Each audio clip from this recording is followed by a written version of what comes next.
विश्व को बढ़ती आबादी की समस्या के प्रति जगाना है, दुनिया भर में तरक्की का ये संदेश फैलाना है। नमस्कार, स्वागत है आपका खबर भारत 360 में। मैं हूं आपके साथ आयुषी सुनवानी और आप देख रहे हैं हमारा खास कार्यक्रम। दुनिया की आबादी 8 अरब से भी ज्यादा हो गई है। वैश्विक जनसंख्या के 8 अरब का आंकड़ा छूने को संयुक्त राष्ट्र ने भी मानव विकास के पड़ाव में एक मील का पत्थर बताया है। विश्व में सर्वाधिक जनसंख्या वाले 5 प्रमुख देशों की बात की जाए तो संयुक्त राष्ट्र के अनुसार चीन पहले नंबर पर है। आखिर क्यों है 8 अरब की जनसंख्या का मानव जीवन के पड़ाव में अहम महत्व? क्या है बढ़ती जनसंख्या और संसाधनों के बीच का संबंध? कितनी संभावनाएं, कितना असर और कितना अवसर?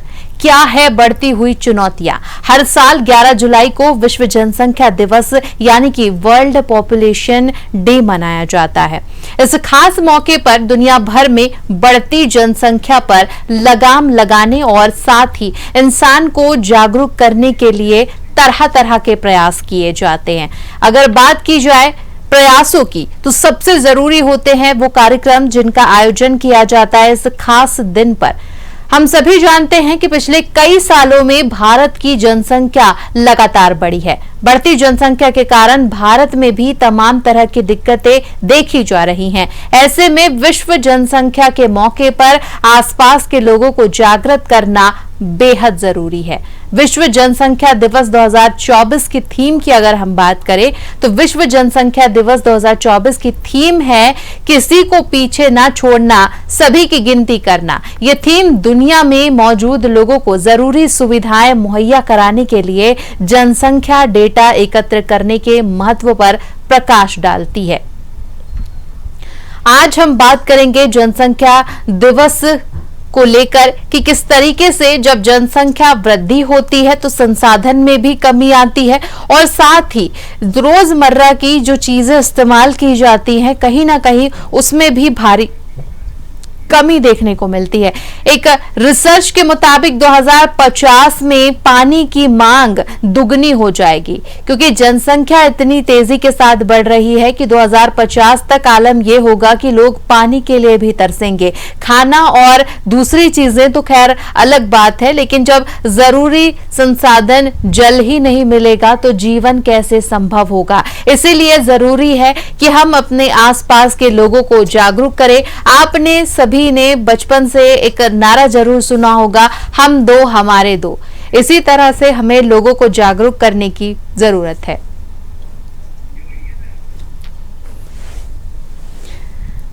दुनिया की आबादी की अगर हम बात करें तो वर्तमान में 8 अरब से भी ज्यादा जनसंख्या हो चुकी है, जो कि एक चिंता का विषय है। वहीं भारत की अगर हम बात करें तो माना यह जा रहा है कि 2050 तक जनसंख्या में भारी बढ़ाव देखने को मिलेगा।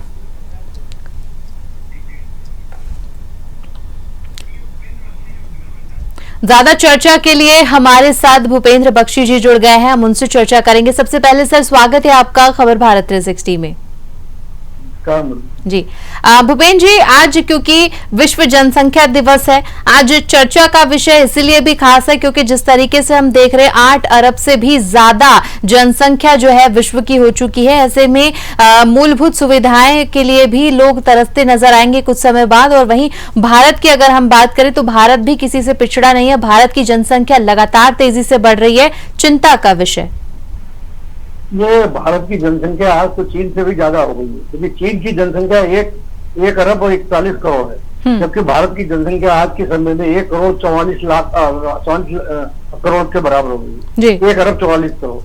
और आप देखिए कि संसार के में सबसे ज्यादा आबादी वाला भारत हो गया है, लेकिन विश्व के मान पटल पर आप देखिए कि संयुक्त राष्ट्र संघ में अभी भी भारत को वो हैसियत और मैंने नहीं दी है जो चीन को प्राप्त है। चीन को आबादी के कारण मैंने सबसे ज्यादा मैंने आपको सुरक्षा परिषद में भी स्थायी सदस्यता दी गई है, वीटो का पावर दिया गया है, उनकी चीन की भाषा को मान्यता दी गई है। हमको भी ये मिलना चाहिए। दूसरी चीज ये है कि जनसंख्या की जो वृद्धि है ये बड़ी विस्फोटक है। आप देखिए कि जो कोविड महामारी है और आपकी जो दुनिया भर की पहले महामारियां होती थी जो जनसंख्या नियंत्रण में रहती थी, पृथ्वी और प्रकृति अपने आप नियंत्रण में कर लेती थी। आपने देखा वो रामायण युद्ध हुआ, रामायण युद्ध में कई लोग मारे गए, उसी तरह से महाभारत भी हुआ, 18 अक्षौणी सेना मारी गई। कल्पना करो कि यदि महाभारत और रामायण नहीं होती तो जो हालत आज देश की है वो हालत 302 में करीब हो जाती है। आपके अशोक के समय में इतनी आबादी हो जाती है, लेकिन उस समय आबादी नियंत्रण में इसलिए रहती थी, युद्ध होते रहते थे और तुम्हारा जो परिवार है, समाज है, देश है, ये बिल्कुल बैलेंस में रहता था और ये महामारी के कारण भी बैलेंस में रहता था।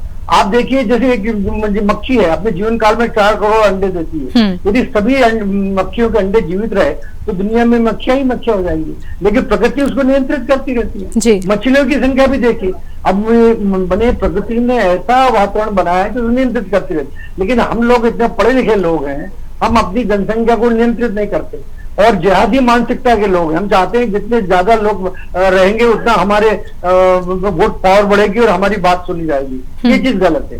देश सबसे बड़ा होना चाहिए, धर्म बाद में होना चाहिए। यदि ये हमने लक्ष्य ले लिया कि हमारा मानवता का कल्याण, सभी का कल्याण हो, सर्वे संतु निरामया, यदि ये भावना अगर हो तो आप देखिए देश जो है ना बहुत प्रगति करेगा, संसार भी प्रगति करेगा। मेरा यह मानना है कि ये विश्व जनसंख्या जो दिवस मना रही है यूएनडीपी के द्वारा, जो 11 जुलाई 1989 को जो ये इससे शुरुआत हुई है और इन्होंने बहुत अच्छी शुरुआत की और ये मैसेज सबको जाना चाहिए।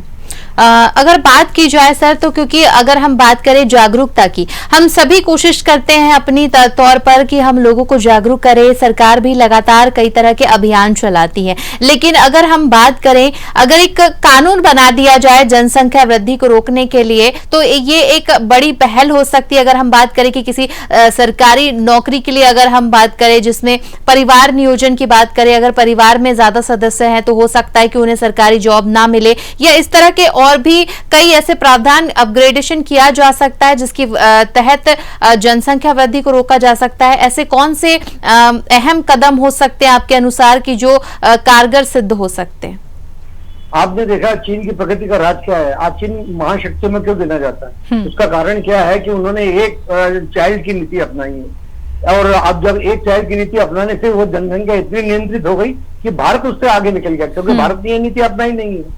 भारत ने वोट के चक्कर में ये नीति अपनाई नहीं है, धर्म के चक्कर में नीति अपनाई नहीं है, एक धर्म विशेष के लोग नाराज हो जाएंगे। इसलिए देश प्रगति के पथ पर आगे बढ़ नहीं पाया चीन के मुकाबले। अब चीन का जितना प्रभाव है भारत का उतना प्रभाव नहीं है, चीन की प्रगति जितनी है वो हमारी नहीं है। तो जनसंख्या नियंत्रण होना ही चाहिए, तो इसमें धर्म बाधक नहीं होना चाहिए और ये देश में कानून ऐसा होना चाहिए कि यदि कोई व्यक्ति को यदि 2 से ज्यादा बच्चे अगर हैं तो उनको सुविधाएं नहीं देनी चाहिए, उनको स्कॉलरशिप नहीं देना चाहिए, मिड डे मील नहीं देना चाहिए, यात्रियों की सुविधा नहीं देना चाहिए, उनको राशन कार्ड में उनका नाम नहीं होना चाहिए, उनके पूरे परिवार का नाम नहीं होना चाहिए, परिवार पेनलाइज होना चाहिए।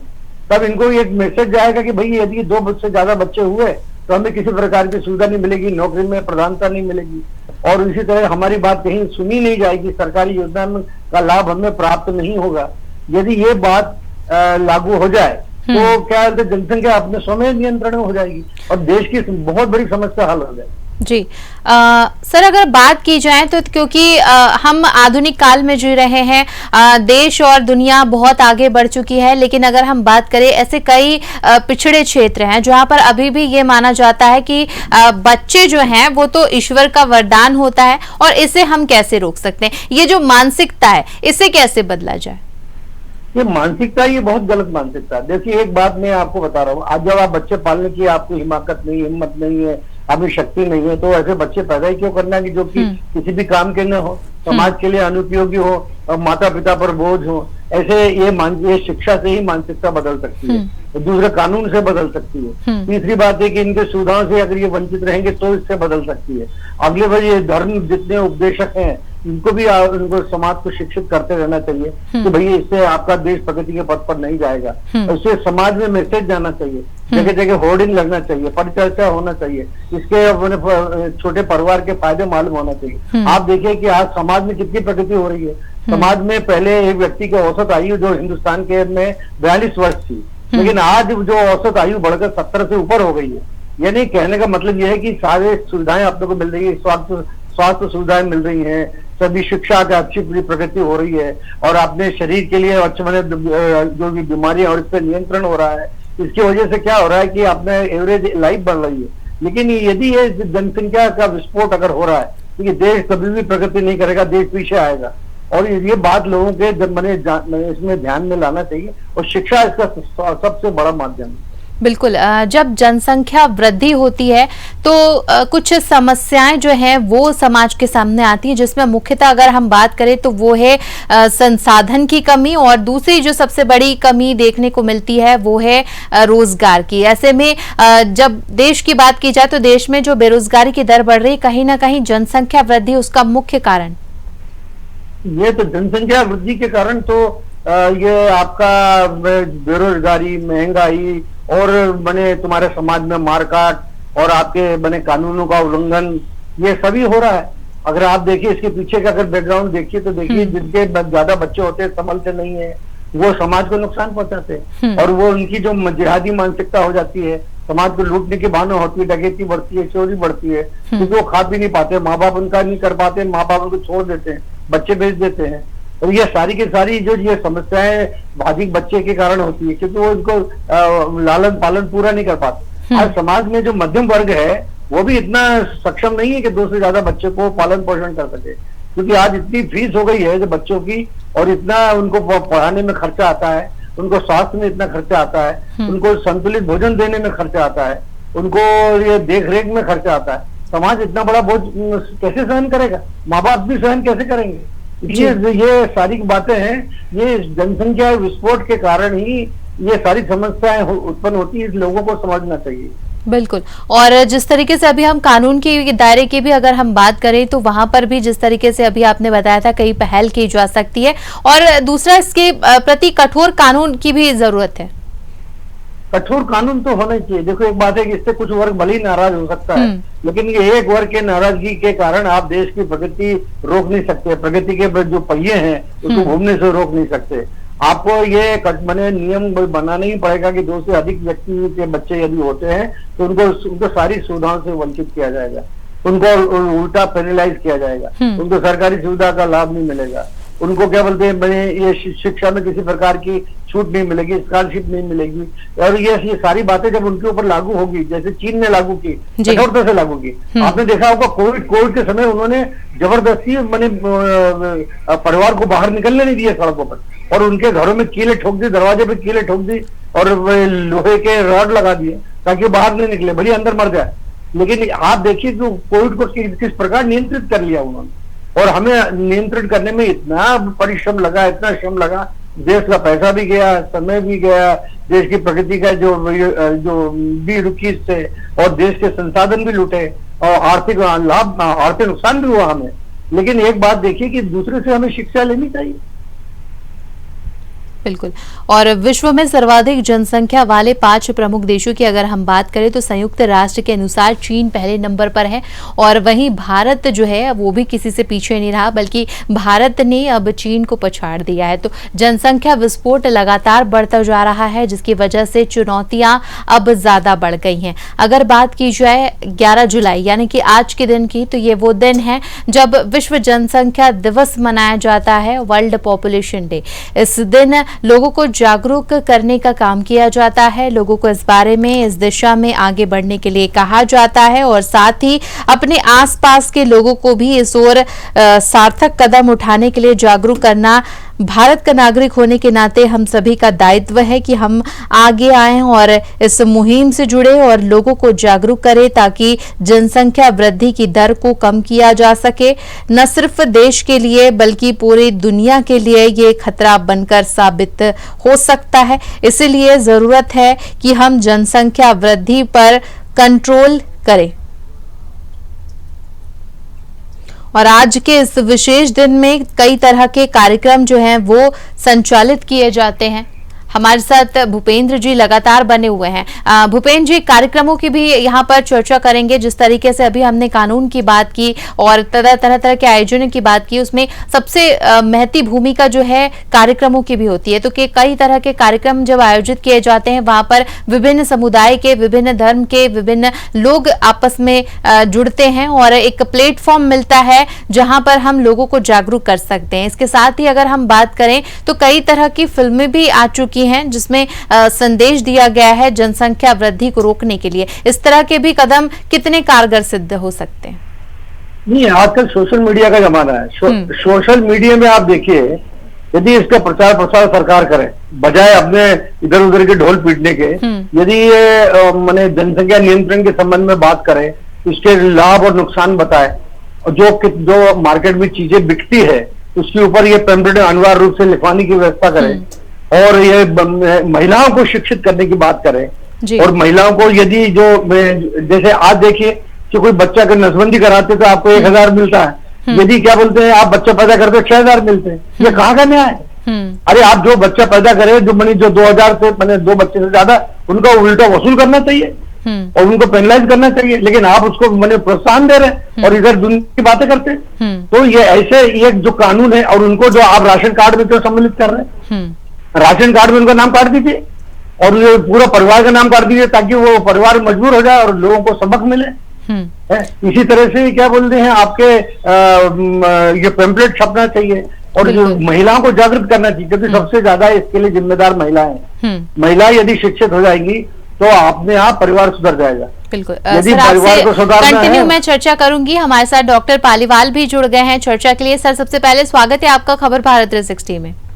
नमस्कार करता हूँ आपको और आपके दर्शकों को। जी सर, आज हम बात कर रहे हैं वर्ल्ड पॉपुलेशन डे की। आज विश्व जनसंख्या दिवस पूरा विश्व मना रहा है और ऐसे में कई ऐसे तत्व हैं जिनके ऊपर चर्चा करना लाजमी हो जाता है। सबसे पहले अगर हम बात करें जनसंख्या वृद्धि की, तो कहीं ना कहीं इसका असर सबसे ज्यादा देश पर पड़ा है, क्योंकि जनसंख्या की अगर बात की जाए तो भारत की जनसंख्या सबसे ज्यादा तेजी से बढ़ रही है।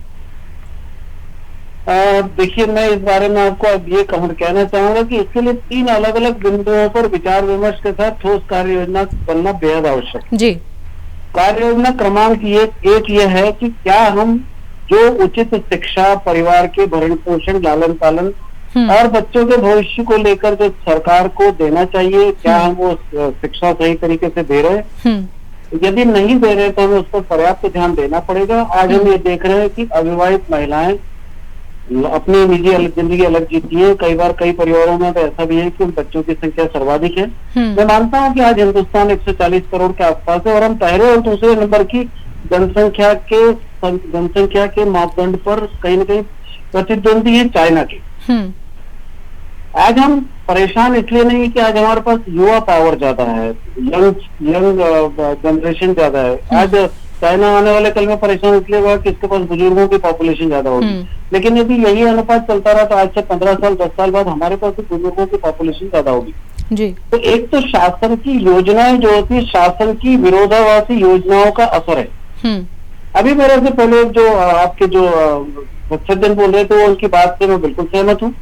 शासन एक तरफ तो नसबंदी और परिवार नियोजन की बात करती है और दूसरी तरह जनसंख्या विस्फोट हो उसके लिए सारी की सारी योजनाओं में ढील छूट और प्रसूताओं को पैसे देने और उनके बच्चों के लालन पालन का ध्यान रखने के चक्कर में उधर आंख मीच कर काम करते हैं। इसमें संख्या निर्धारित होना चाहिए, 2 बच्चे 3 बच्चे संख्या निर्धारित होना चाहिए। उसके बाद इस तरह की योजनाओं का लाभ मिलना शासन को तुरंत बंद करना चाहिए। वृहद स्तर पर जब तक ये बंद नहीं होगा, ये जनसंख्या विस्फोट वाला मामला कहीं न कहीं रुकेगा नहीं। जी। तीसरा यदि हम बात करते हैं तो हर परिवार को ये सोचना चाहिए कि आज उसका परिवार विखंडित हो रहा है, विभाजित हो रहा है, धन के आधार पर, संपत्ति के आधार पर, संपदा के आधार पर, ताकत के आधार पर, शक्ति के आधार पर। हम कैसे परिवार को एकजुट रखकर क्षीण होने से बचाएं। जितने ज्यादा परिवार में सदस्य होंगे, बच्चे होंगे, उतना परिवार की आर्थिक स्थिति क्षत विक्षत होगी। मैं मानता हूँ कि कई परिवारों की आर्थिक स्थिति बहुत अच्छी है, लेकिन बहुत अच्छी को बहुत अच्छा रखना भी यदि उनका सपना रहेगा तो कहीं न कहीं इसमें शासन, प्रशासन और समाज तीनों को उत्तरदायी मानता हूँ। यदि जनसंख्या विस्फोट या जनसंख्या हमारी लगातार इस तरह बढ़ रही है तो आज हम चाइना के बराबर या चाइना से कभी ज्यादा और कभी कम वाले आंकड़े हमारे आते रहते हैं, हमारे लिए शर्मनाक बात है। और इस तरह से देखा जाए तो इस तरह के जनसंख्या विस्फोट में भारत का भविष्य मुझे तो सुनहरा नहीं दिखाई देता। बिल्कुल। डॉक्टर पालीवाल, अगर हम यहाँ पर बात करें नसबंदी की, अगर हम बात करें तो मुझे लगता है कि नसबंदी को लेकर कई लोग जागरूक हैं, उन्हें पता है कि किस तरीके से की जाती है और इसके कोई साइड इफेक्ट्स नहीं होते। लेकिन अगर हम बात करें तो अभी भी इस जमाने में भी कई ऐसे वर्ग हैं जिनके जहन में इस वर्ड को लेकर ही एक सनसनी सी है, क्योंकि उन्हें जागरूकता नहीं है, उन्हें इस बारे में पता नहीं है। इस वक्त कई लोग हमारा प्रोग्राम देख रहे हैं। मैं चाहूंगी कि आप इस प्रोग्राम के माध्यम से उन सभी लोगों को संदेश दें, उन्हें भी, ताकि पता चले कि नसबंदी से किसी तरह का साइड इफेक्ट नहीं है और इसे कराने में किसी तरह का कोई खतरा नहीं है, क्योंकि बहुत से लोगों को इस बात की खबर ही नहीं होती है। आपका प्रश्न बेहद प्रासंगिक और मैं समझता हूँ कि आज की सबसे बड़ी आवश्यकता मुझे प्रतीत होता है। चाहे हम कितने शिक्षित होने की बात करें, पर फिर भी पुरुष प्रधान समाज में जब नसबंदी की बात आती है तो महिलाओं को आगे कर दिया जाता है, जबकि पुरुष नसबंदी ज्यादा सरल, ज्यादा सहज, ज्यादा सुरक्षित और ज्यादा सारगर्भित होती है। और मैं समझता हूँ कि उसमें पीड़ा महिला नसबंदी की तुलना में बेहद कम होती है और इतना आसानी से होती है कि व्यक्ति पैदल आए और ऑपरेशन के बाद पैदल जा सकता है। लेकिन पुरुष प्रधान समाज होने के कारण पुरुषों में नसबंदी की संख्या, आप देखिए आंकड़ा देखिए महिला और पुरुषों में नसबंदी का। आज हिंदुस्तान में महिला नसबंदी 90 से 95% है, पुरुष नसबंदी सिर्फ 5 से 8% हो रही है। ये भी अनुपात गलत है। ये मैं समझता हूँ कि इस बारे में पुरुषों को भी ये समझना चाहिए कि जो सहज, सरल, सुलभ और सुरक्षित उनके लिए है, फिर वो क्यों अपनी पत्नी को तकलीफ देना चाहते हैं, क्यों उसके साथ ज्यादती करना चाहते हैं। मैं इस बारे में आपसे सहमत हूँ। पुरुषों को नसबंदी के लिए आगे आना चाहिए और पुरुष नसबंदी के बाद लोगों में ये भ्रांति है कि उनकी प्रौढ़ावस्था में या यौनावस्था में या उनके पुरुषत्व में या उनकी ताकत में या उनके स्तन में कोई फर्क आएगा। कतई नहीं, बिल्कुल नहीं है।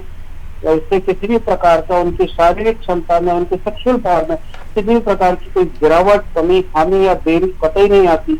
लेकिन जब तक लोग समझना नहीं चाहेंगे और सरकार ठीक से समझाना नहीं चाहेगी, तब तक ये काम नहीं हो रहा है। सरकार अपने आंकड़े को पुरुष और महिला नसबंदी के उसमें अलग अलग करके रखे कि पुरुष नसबंदी हमें इतनी करवाना है तो महिला नसबंदी इतनी करवाना है, तो सरकार ही समानुपातिक दर से नसबंदी की कुल संख्या को पुरुष और महिलाओं में न जोड़ते हुए सिर्फ नसबंदी की संख्या जोड़ती है। तो भेदभाव तो वहीं से हो रहा है जिनके पास कानून है, जो रक्षा के, जो रखवाले हैं, जो कानून के कर्ता धर्ता है, जिनको कानून का पालन कराना। शासन को भी सोचना चाहिए कि पुरुष नसबंदी को उनको ज्यादा से ज्यादा प्रोत्साहित कराना चाहिए और उसके लिए लोगों को जागरूक करके उनका भय, भ्रम और भ्रांति के साथ साथ उनका डर वगैरह सब निकलवा कर इसको कहीं न कहीं इसके प्रति लोगों को जागरूक करके इसमें इसका उत्साहवर्धन करके इसकी संख्या को बढ़वाना ही चाहिए। बिल्कुल।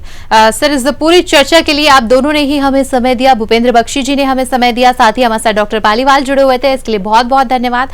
हमारी जो चर्चा थी, आज हमने चर्चा की है विश्व जनसंख्या दिवस को लेकर, और साथ ही अगर हम बात करें तो इसमें मुख्य बातें जो सामने आई हैं वो हैं नसबंदी को लेकर और समाज में जागरूकता को लेकर। तो हमें भी अपने तौर पर प्रयास करना चाहिए कि हम अपने आसपास मौजूद लोगों को इस विषय में चर्चा करें और उन्हें भी जागरूक करने की कोशिश करें, ताकि हमारा देश जनसंख्या वृद्धि की ओर जिस तरीके से आगे बढ़ रहा है आगे ना बढ़े और एक स्थिर लिमिट में रहकर जनसंख्या वृद्धि हो, और ऐसे ही देश विकास की ओर आगे बढ़ सकेगा। फिलहाल इस चर्चा में इतना ही। आप बने रहिए खबर भारत 360 के साथ। मुझे दीजिए इजाजत। नमस्कार।